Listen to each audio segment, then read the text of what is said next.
The Adventures of Sherlock Holmes, dramatised anew for the radio. We are pleased to present An Illustrious Client, adapted by Lewis Teckkam from the story by Sir Arthur Conan Doyle.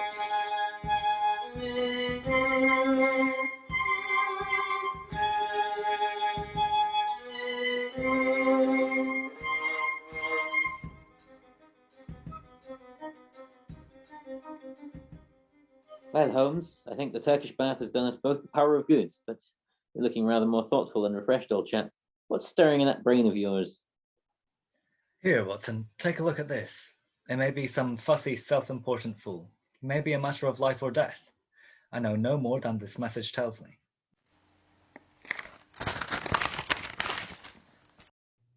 me. Unheaded notepaper from the Carlton.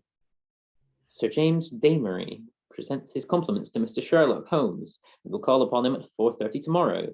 Sir James begs to say that the matter upon which he desires to consult Mr. Holmes is a very delicate and also very important matter. He trusts, therefore, that Mr. Holmes will make every effort to grant this interview and that he will confirm it over the telephone to the Carlton Club. I need not say that I have confirmed it, Watson. Do you know anything of this man Damery? Only that this name is a household word in society. I see his name regularly mentioned in the court and social columns. He's a very keen golfer and rather good at polo as well. Plays with the best set. Well, I can tell you a little more than that. He has rather a reputation for arranging delicate matters, which are to be kept out of papers. He is a man of the world with a natural turn for diplomacy. I am bound, therefore, to hope that it is not a false scent and that he has some real need for our assistance. Well, if you would be so good, Watson. I should be honoured, Holmes.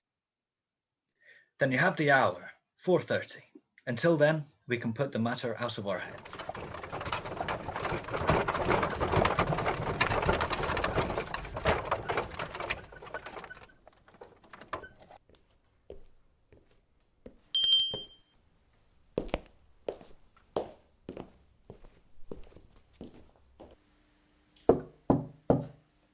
Sir James Damery, to see you, Mr.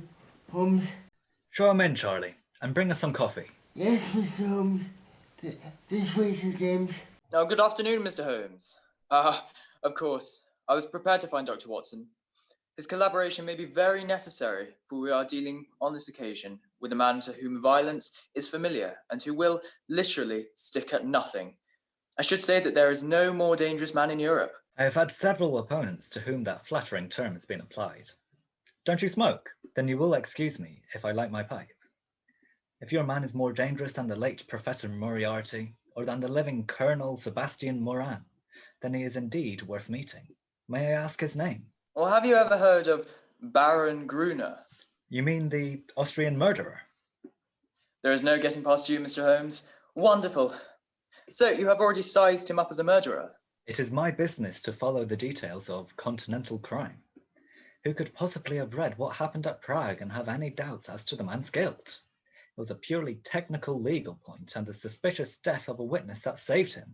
I am assured that he killed his wife when the so-called accident happened in the Splugen Pass, as if I had seen him do it. I knew also that he had come to England and felt sure that sooner or later he would find me some work to do. Well, what has Baron Gruner been up to? I presume it is not his old tragedy which has come up again. No, this is more serious than that. To revenge crime is important, but to prevent it is more so. It is a terrible thing, Mr. Holmes, to see a dreadful event, an atrocious situation, preparing itself before your eyes, to clearly understand whither it will lead and yet be utterly unable to avert it. Can a human being be placed in a more trying position? Perhaps not. Then you will sympathise with the client in whose interests I am acting. I did not understand that you were merely an intermediary. Who is the principal? Mr. Holmes, I must beg you not to press that question. It is important that I should be able to assure him that his honoured name has been in no way dragged into the matter. His motives are, to the last degree, honourable and chivalrous, but he prefers to remain unknown. I need not say that your fees will be assured and that you will be given a perfectly free hand. Surely the actual name of your client is immaterial. I am sorry. I am accustomed to have mystery at one end of my cases, but to have it at both ends is too confusing. I fear, Sir James, that I must decline to act. Mr. Holmes, you hardly realise the effect of your inaction. You place me in a most serious dilemma, for I am perfectly certain that you would be proud to take over the case if I could give you the facts, and yet a promise forbids me from revealing them all. May I, at least, lay all that I can before you? Oh, by all means, so long as it is understood that I commit myself to nothing. That is understood. In the first place, you have no doubt heard of General de Merville. The Merville of the Khyber fame. Yes, I have heard of him. He has a daughter, Violet de Merville, young, rich, beautiful, accomplished, a wonder woman in every way. It is this daughter, this lovely, innocent girl, whom we are endeavouring to save from the clutches of a fiend. Baron Gruner has some hold over her then. The strongest of all holds, where a woman is concerned, the hold of love. The fellow is, as you may have heard, extraordinarily handsome, with a most fascinating manner, a gentle voice, and that air of romance and mystery which means so much to a woman. He is said to have the whole sex at his mercy, and to have made ample use of the fact. But how came such a man to meet a lady of the standing of Miss Violet de Merville? It was on a Mediterranean yachting voyage. The company, though select, paid their own passages. No doubt the promoters hardly realised the Baron's true character until it was too late. The villain attached himself to the lady, and with such effect that he was completely and absolutely won her heart. To say that she loves him hardly expresses it. She dotes upon him. She is obsessed by him.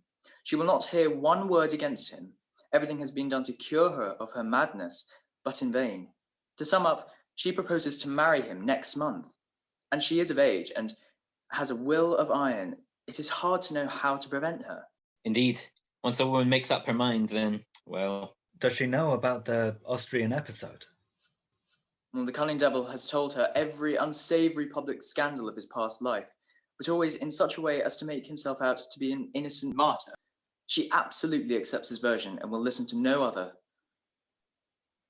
Dear me, but surely you have inadvertently let out the name of your client. It is no doubt General de Merville.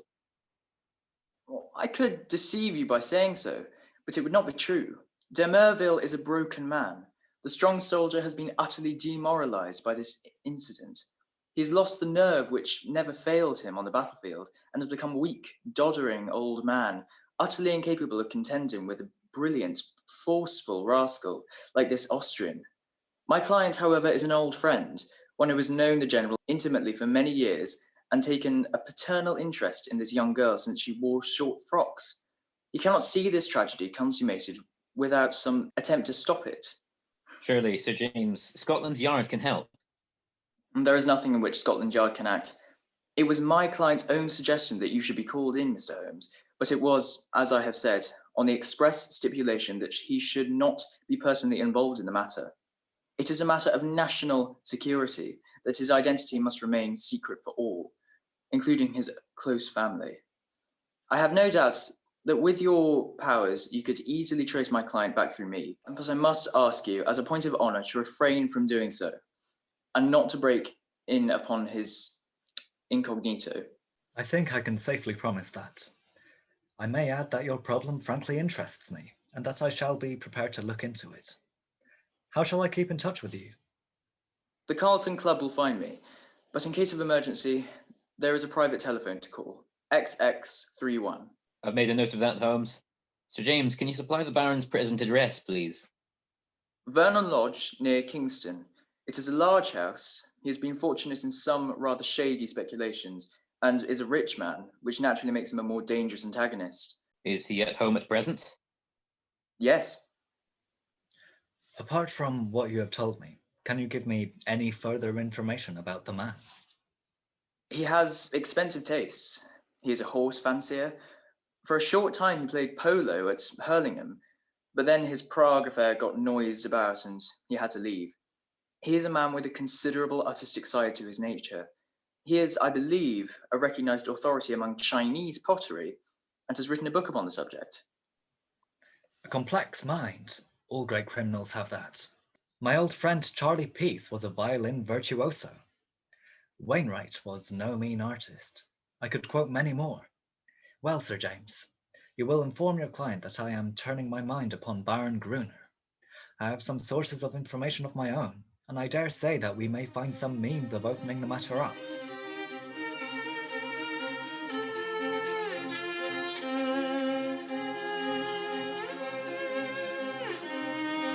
When our visitor had left us, Holmes sat so long in deep thought that it seemed to me that he had forgotten my presence.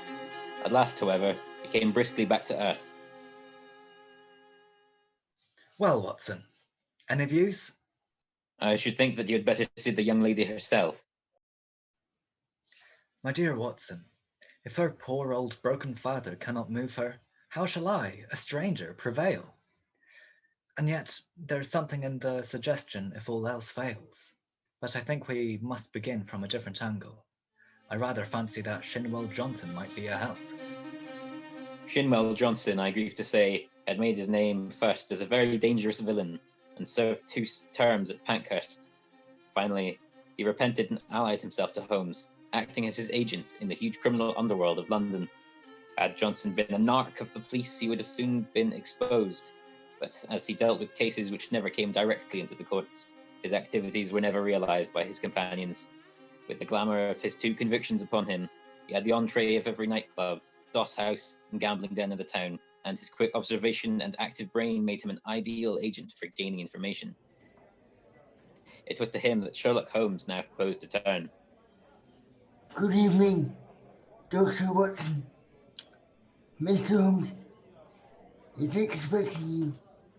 Would you like it sherry brought up? Something a little stronger, I think. Scotch whiskey, please, Evans. As I ascended the stairs of the Simpsons, the warm aroma of roasted meat reminded me that I was really rather hungry. Ah, there you are, Mr. Holmes. I'm ready for a plate of roast beef. How about you? Capital idea, old fellow.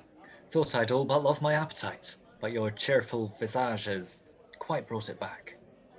Your Scotch whiskey, Doctor. Can I get you gentlemen anything else? A pair of your finest trenchers of beef would suit, and a bottle of the 1911 Burgundy, thank you, Jones. We may safely spend, I think, some of Sir James's client's generous fee. Johnson is on the prowl. He may pick up some garbage in the darker recesses of the underworld, for it is down there, amid the black roots of crime, that we must hunt for this man's secrets. But if the lady will not accept what is already known, why should any fresh discovery of yours turn her from her purpose? Who knows, Watson? Woman's heart and mind are insoluble puzzles to the male. Murder might be condoned or explained, and yet some smaller offence might rankle. Baron Gruner remarked to me... Remarked to you? Oh, to be sure. I had not told you of my plans. Well, Watson, I love to come to close grips with my man. I like to meet him eye to eye and read for myself the stuff that he is made of. When I had given Johnson his instructions, I took a cab out to Kingston and found the Baron in a most affable mood. Did he recognize you? There was no difficulty about that, for I simply sent in my card. He is an excellent antagonist, cool as ice, silky-voiced and soothing as one of your fashionable consultants, and poisonous as a cobra. He has breeding in him, a real aristocrat of crime, with a superficial suggestion of afternoon tea and all the cruelty of the grave behind it. Yes, I am glad to have my attention called to Baron Adalbert Gruner. You say he was affable? A purring cat who thinks he sees prospective mice. Some people's affability is more deadly than the violence of coarser souls. His greeting was characteristic. I rather thought I should see you sooner or later, Mr. Holmes. You have been engaged, no doubt, by General de Merville to endeavor to stop my marriage with his daughter Violet. That is so, is it not? You may believe what you will, Baron. My dear man, you will only ruin your own well-deserved reputation. It is not a case in which you can possibly succeed. You will have barren work, to say nothing of incurring some danger. Let me very strongly advise you to draw off at once. It is curious, but that was the very advice which I had intended to give you. I have a respect for your brains, Baron, and the little which I have seen of your personality has not lessened it by any means. Let me put it to you as man to man. No one wants to rake up your past and make you unduly uncomfortable. It is over, and you are now in smooth waters. But if you persist in this marriage, you will raise up a swarm of powerful enemies who will never leave you alone until they have made England too hot to hold you. Is the game worth it? Surely you would be wiser if you left the lady alone. It would not be pleasant for you if these facts of your past were brought to her notice.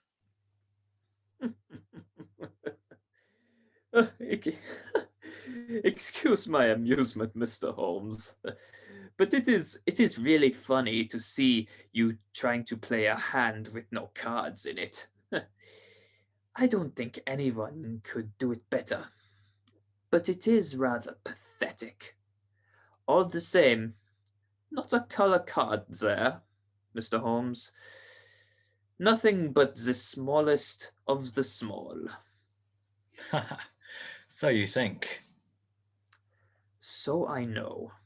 Let me make the thing clear to you, for my own hand is so strong that I can afford to show it. I have been fortunate enough to win the entire affection of this lady. This was given to me in spite of the fact I told her very clearly of all my past life. I also told her that certain wicked and designing persons, I hope you recognize yourself, would come to her and tell her these things and warned her how to treat them.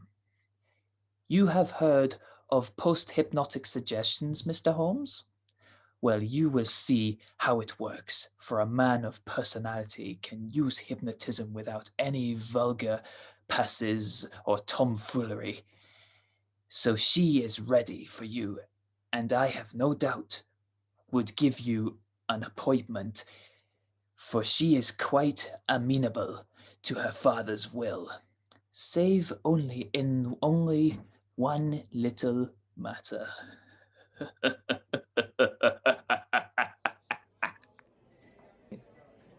Holmes, the man is an arrogant monster. Indeed, Watson. Well, there seemed to be no more to say, so I took my leave with as much cold dignity as I could summon. But as I had my hand on the door handle, he stopped me. By the way, Mr. Holmes, did you know Lebron, the French agent? Yes. Do you know what befell him? I heard that he was beaten by some Apaches in the Montmartre district and crippled for life. Quite true, Mr. Holmes. By a curious coincidence, he had been inquiring into my affairs only a week before. Don't do it, Mr. Holmes. It's not a lucky thing to do. Several have found that out. My last word to you is, go your own way and let me go mine. Goodbye. So there you are, Watson. You're up to date now. The fellow seems dangerous. Mighty dangerous. I disregard the blusterer, but this is the sort of man who says rather less than he actually means. Must you interfere? Does it really matter if he marries the girl? Considering that he undoubtedly murdered his last wife, I should say it mattered very much. Besides, the illustrious client. Well, we need not discuss that. When you have finished your coffee, you had best come home with me, for the blithe Shinwell will be there with his report. Here you are, gentlemen. Your coffee. Do let me know if you require anything more.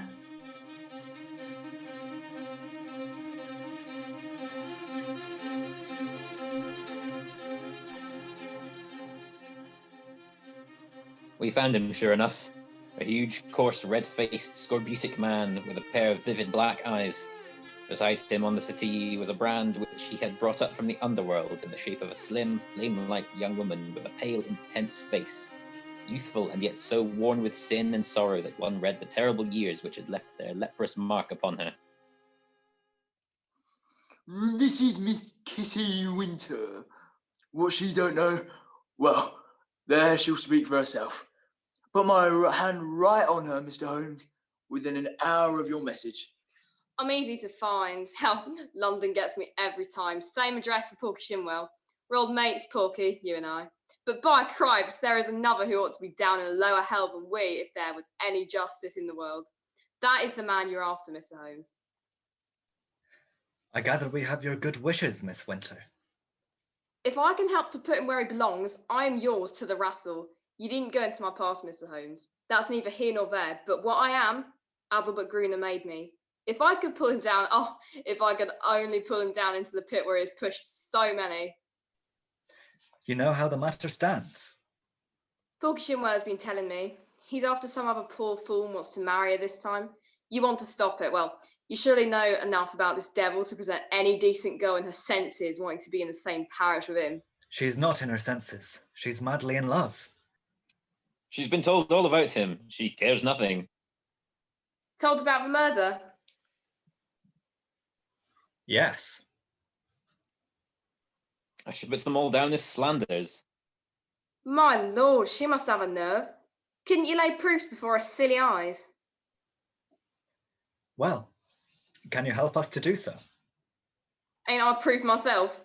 If I stood before her and told her how he used me... Would you do this? Would I? Would I not? Well, it might be worth trying, but he has told her most of his sins and had pardon from her. And I understand she will not reopen the question. I'll lay he didn't tell her all. I caught a glimpse of one or two murders besides the one that made such a fuss. He would speak of someone in his velvet way and then look at me with a steady eye and say, he died within a month. It wasn't hot air either, but I took little notice. You see, I loved him myself at that time. There was just one thing that shook me. Oh, by cripes, if I had not been for his poisonous lying tongue that explains and soothes, I'd have left him that very night. It's a book he has, a brown leather book with a lock and his arms in gold on the outside. I think he was a bit drunk that night or he'd not have shown it to me. What was it then? I'll tell you, Mr. Holmes, this man collects women and takes a pride in his collection, as some men collect moths or butterflies. He had it all in that book. Snapshot photographs, names, details, everything about them. It was a beastly book, a book no man, even if he had come from the gutter, could have put together. It was Adalbert Gruner's book all the same. Souls I have ruined. He could have put that on the outside if he'd been so minded. However, that's neither here nor there, for the book would not serve you, and if it would, you can't guess it. Where is it? How can I tell you where it is now? It's more than a year since I left him. I know where he kept it then. He's a precise, tidy cat of a man in many of his ways, so maybe it's still in the pigeonhole of the old bureau in the inner study. Do you know his house? I have been in the study. Have you though? You haven't been slow on this job if you only started this morning.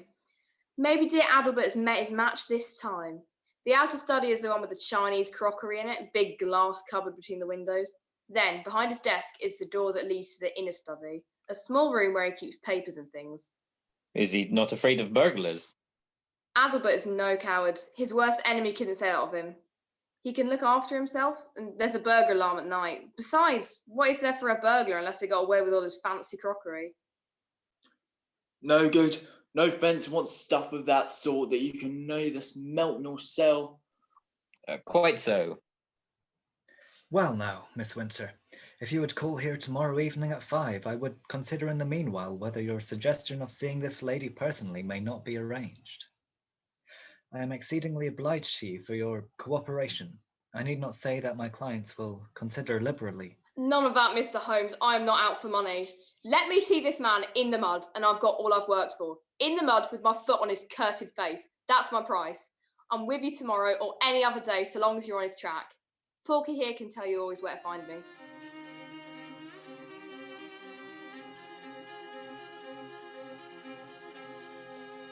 I did not see Holmes again until the following evening, when we dined once more at our Strand restaurant. He shrugged his shoulders when I asked him what luck he had had in his interview. Then he told the story. There was no difficulty at all about the appointment. The general phoned that all was ready. and the fiery Miss Winter turned up according to schedule. So that at 5:30, a cab deposited us outside 104 Berkeley Square, where the old soldier resides. The footman showed us into a great yellow curtained drawing room, and there was the lady awaiting us, demure, pale, self-contained, as inflexible and remote as a snow image on a mountain. By Jove, Holmes, she sounds remarkable. I don't quite know how to make her clear to you, Watson. Perhaps you may meet her before we are through, and you can use your own gift of words. She is beautiful, but with her ethereal otherworld beauty. How a beast man could have laid his vile paws upon such a being of the beyond, I cannot imagine. She knew what we had come for, of course. The villain had lost no time in poisoning her mind against us. Miss Winter's advent rather amazed her, I think, but she waved us into our respective chairs like a reverend abbess receiving two rather leprous mendicants. Well, sir, your name is familiar to me. You have called, as I understand, to Mylane, my fiancé, Baron Gruner. It is only by my father's request that I see you at all, and I warn you in advance that anything you can say could not possibly have the slightest effect upon my mind. I was sorry for her, Watson. I am not often eloquent, but I really did plead with her with all the warmth of my words that I could find in my nature. I pictured to her the awful position of the woman who only wakes to a man's character after she is his wife, a woman who has to submit to be caressed by bloody hands and lecherous lips. All my hot words could not bring one tinge of colour to those ivory cheeks, or one gleam of emotion to those abstracted eyes. I thought of what the rascal had said about the post-hypnotic influence. One could really believe that she was living above the earth in some ecstatic dream, yet there was nothing indefinite in her replies. I have listened to you with patience, Mr. Holmes. The effect upon my mind is exactly as predicted. I am aware that my fiancé, has had a stormy life in which he has incurred bitter hatreds and the most unjust aspersions.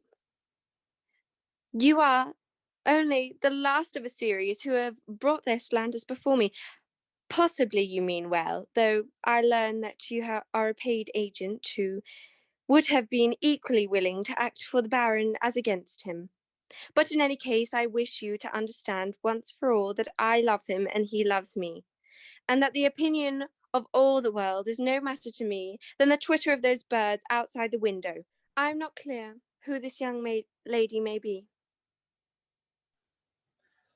I was about to answer when the girl broke in like a whirlwind. If ever you saw flame and ice face to face, it was those two women. I'll tell you who I am. I am his last mistress. I am one of 100 that he has tempted and used and ruined and thrown into the refuse heap, as he will you also. Your refuse heap is more likely to be a grave, I'll tell you, you foolish woman. If you marry this man, he will be the death of you. It may be a broken heart, it may be a broken neck, but he'll have you one way or the other. It's not out of love for you I'm speaking. I don't care a tinker's curse whether you live or die. It's out of hate for him and to spite him and to get back on him for what he did to me. But it's all the same, and you needn't look at me like that, my fine lady, for you may be lower than I am before you're through with it. I should prefer not to discuss such matters. Let me say once and for all that I am aware of the 3 passages in my fiancé's life in which he became entangled with designing women, and that I am assured of his hearty repentance for any evil that he may have done. 3 passages, you fool, you unutterable fool. Mr. Holmes, I beg that you bring this interview to an end. I have obeyed my father's wish in seeing you, but I am not compelled to listen to the ravings of this person.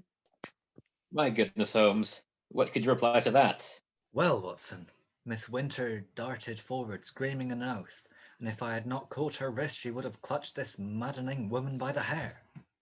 I dragged her towards the door and was lucky to get her into the cab without a public scene, for she was beside herself with rage. In a cold way, I felt pretty furious myself, Watson, for there was something indescribably annoying in the calm aloofness of the woman whom we are trying to save. So now once again you know exactly how we stand, and it is clear that I must plan some fresh opening move, for this gambit won't work. I'll keep in touch with you, Watson, for it is more than likely that you will have your part to play, though it is just possible that the next move may lie with them rather than with us.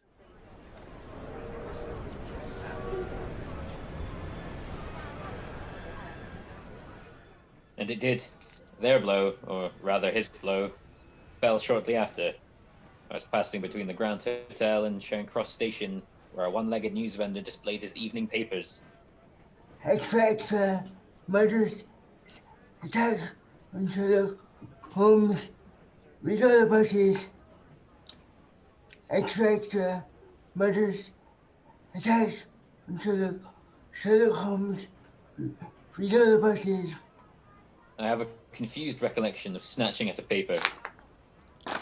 Oh, you haven't paid for that. We learned with regret that Mr. Sherlock Holmes, the well-known private detective, was the victim of, this morning, a murderous assault which left him in a precarious position. The attack was made by 2 armed men with sticks, and Mr. Holmes was beaten about the head and body, receiving injuries which the doctors describe as most serious. He was carried to Charing Cross Hospital, and afterwards insisted upon being taken to his rooms in Baker Street. The miscreants who attacked him appeared to be respectably dressed men, who escaped from the bystanders by passing through the Café Royal and out into the glasshouse street behind it. I need not say that my eyes had hardly glanced over the paragraph before I had sprung into a hansom and was on my way to Baker Street. I found Sir Leslie Oakshott, the famous surgeon, in the hall, and his brougham waiting at the curb. No immediate danger, Dr. Watson. 2 lacerated scalp wounds and some considerable bruises. Several stitches have been necessary. Quiet is essential, but I can allow an interview for a few minutes. Holmes, my dear fellow.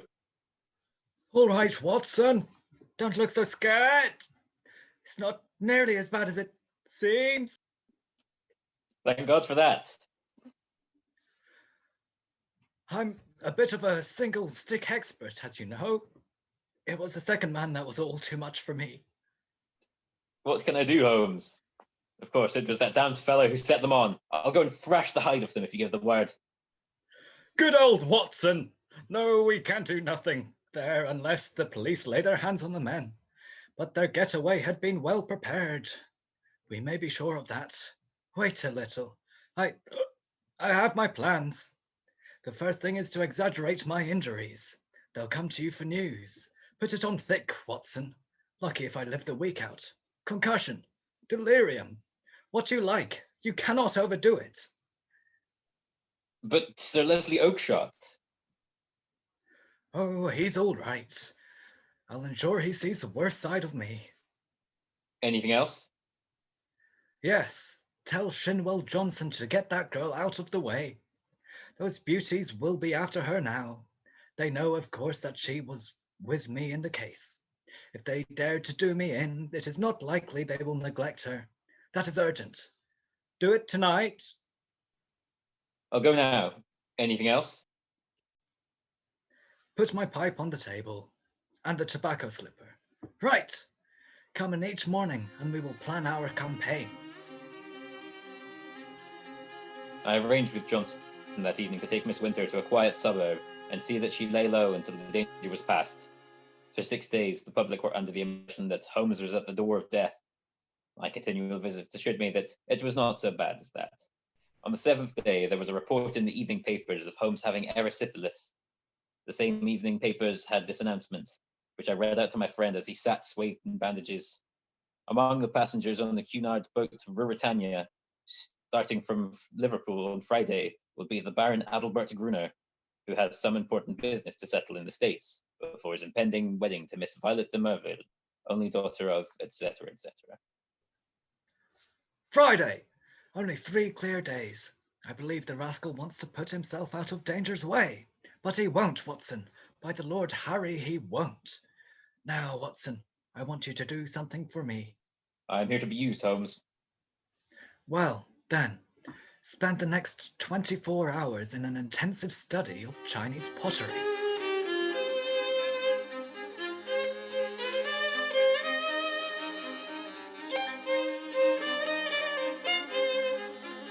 He gave no explanations, and I asked for none.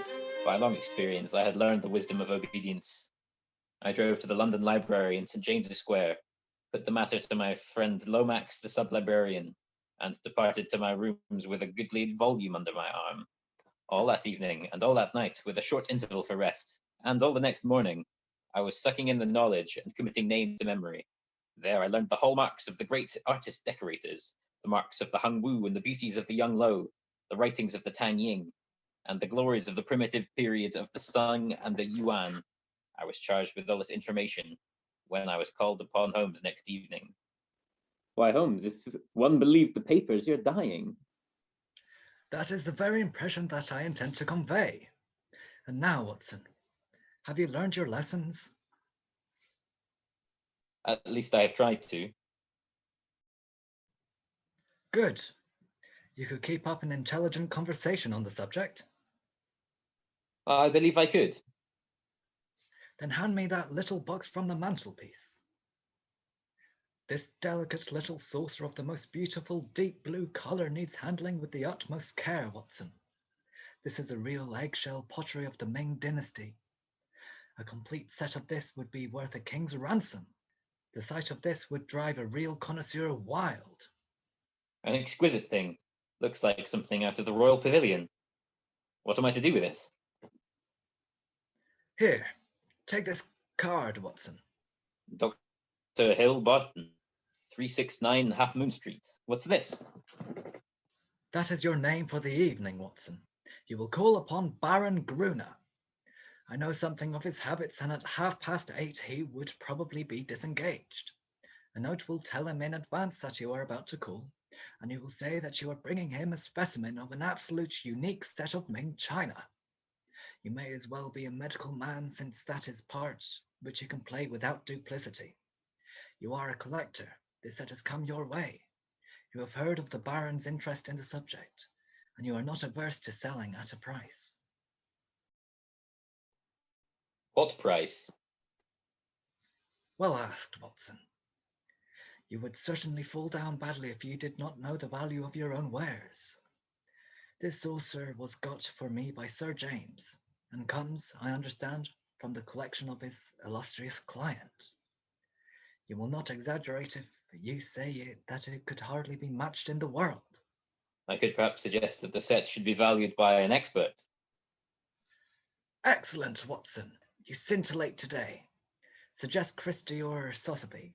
Your delicacy prevents your putting a price for yourself. But if he won't see me? Oh, yes, he will see you. He has the collection mania in its most acute form, and especially on this subject, on which he is an acknowledged authority. Sit down, Watson, and I will dictate the letter. No answer needed. You will merely say that you are coming, and why. Charlie, come here, will you? Yes, Dr. Watson. See that this letter is delivered immediately. Yes, sir, right away, sir.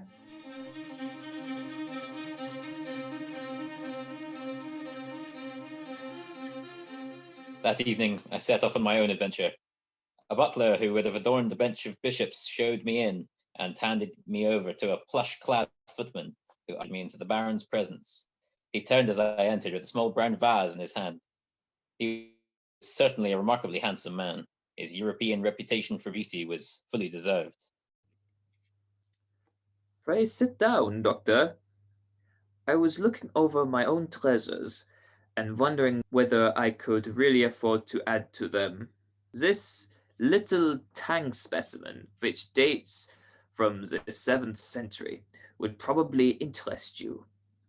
I am sure you never saw finer workmanship or a richer glaze.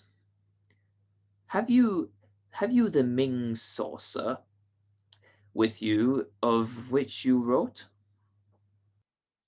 I have it here, Baron. It must be handled with the utmost care. I need not tell you how precious it is. Very fine indeed. And you say you have a set of 6 to correspond? What puzzles me is that I should not have heard of such magnificent specimens. I only know of one in England to match this, and it is certainly not likely to be in the market. Would it be indiscreet if I were to ask you, Dr. Hill Barton, how you obtained this? Does it really matter? You can see that the piece is genuine, and as to the value, I'm content to take an expert's evaluation. Very mysterious. In dealing with objects of such value, one naturally wishes to know all about the transaction. That the piece is genuine is quite certain. But suppose I am bound to take every possibility into account. That it should prove afterwards that you had no right to sell? I would guarantee you against any claim of the sort. That, of course, would open up the question as to what your guarantee was worth. My bankers would answer to that. Quite so. And yet, the whole transaction strikes me as rather unusual. You can do business or not. I have given you the first offer, as I understood that you were a connoisseur, but I shall have no difficulty in other quarters. Who told you I was a connoisseur? I was aware that you'd written a book upon the subject. Have you read the book? No. Dear me, this becomes more and more difficult for me to understand. You are a connoisseur and collector with a very valuable piece of your collection, and yet you have never troubled to consult the one book which would have told you of the value of what you held. How do you explain that? I am a very busy man. I'm a doctor in practice. That is no answer. If a man has a hobby, he follows it up, whatever his other pursuits may be. You said in your note that you were a connoisseur. So I am. Might I ask you a few questions to test you? I am obliged to tell you, Doctor, if you are indeed a doctor, that the incident becomes more and more suspicious. Tell me a little about the Northern Wei dynasty and its place in the history of ceramics. Dear me, does that puzzle you? This is intolerable, sir. I came here to do you a favor, and not to be examined as if I were a schoolboy. My knowledge on these subjects may be second only to your own, but I certainly shall not answer questions which have been put in so offensive a way. What is this game? You are here as a spy. You are an emissary of Holmes. This is a trick that you are playing upon me. The fellow is dying, I hear. So he sends his tools to keep watch upon me. You've made your way in here without leave, and by God, you may find it harder to get out than to get in. What? Stop, I say! Take this, you vile beast! Gotten him! Fetch help! Quick, man, your master has been injured. Send for a surgeon. His wound must be stitched to save his eye. Of course, sir. At once.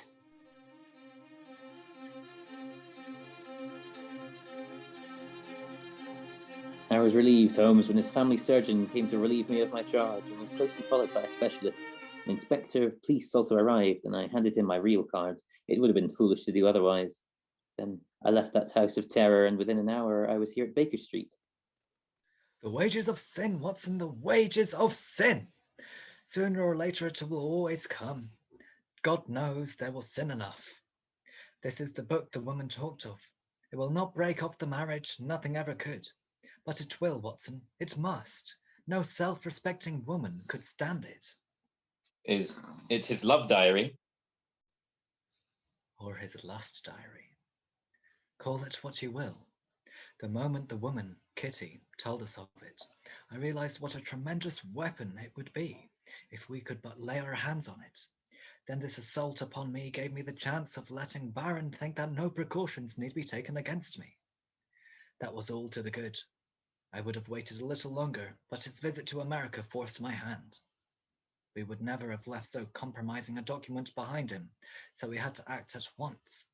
Burglary at night is impossible, but there was a chance in the evening if I could only but make sure his attention was engaged. That was where you and your blue saucer came in.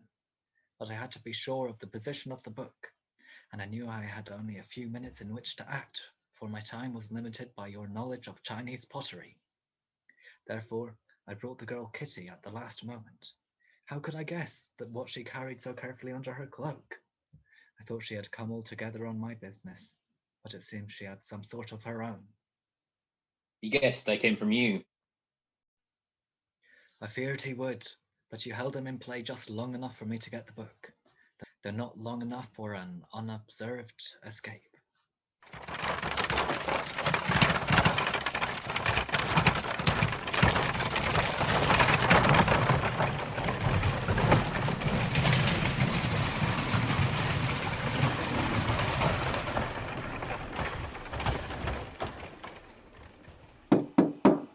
Sir James Daybreak to see you, Mr. Holmes.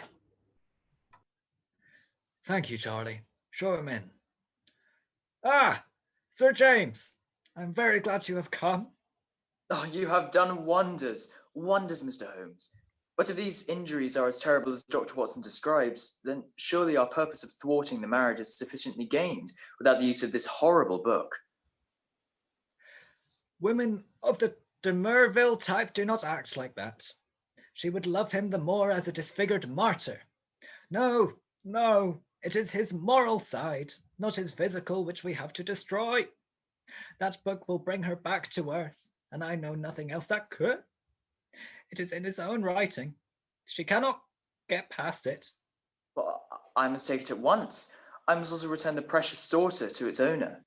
I'm overdue myself. I'll go down with you, Sir James. Holmes, I found out who our client is. The armorial bearings upon the panel of the coach. Why, Holmes, it's none other than the It prince. is a loyal friend and a chivalrous gentleman. Let that now and forever be enough for us.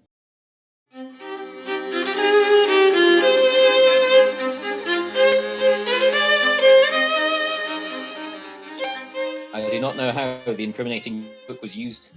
Sir James may have managed it, or it is more probable that so delicate a task was entrusted to the young lady's father. The effect, at any rate, was all that could be desired. 3 days later appeared a paragraph in the Morning Post to say that the marriage between the Baron Adalbert de Gruner and Miss Violet de Merville would not take place. The same paper had details of the proceedings against Miss Kitty Winter on the grave charge of knife throwing. Such extenuating circumstances came out in the trial that the sentence was the lowest that was possible for such an offence. Sherlock Holmes was threatened with a prosecution for burglary, but when an object is good and the client is sufficiently illustrious, even the rigid British law becomes human and elastic. My friend has not yet stood in the dock. We hope you have enjoyed this performance of An Illustrious Client, featuring in order of appearance Harry Robertson as Baron Gruner, Al Bissett as Dr. Watson, Teddy Finlow as Sherlock Holmes, Gully Turner as Sir James Davery, the announcer, and Oakshott, and Shinwell Johnson, Bobby Turner as Kitty Winter, Amber Gilmore as Violet de Merville. Other parts were played by Lewis Teckkam. It has been an Out of the Woods production in conjunction with Cloth Ears.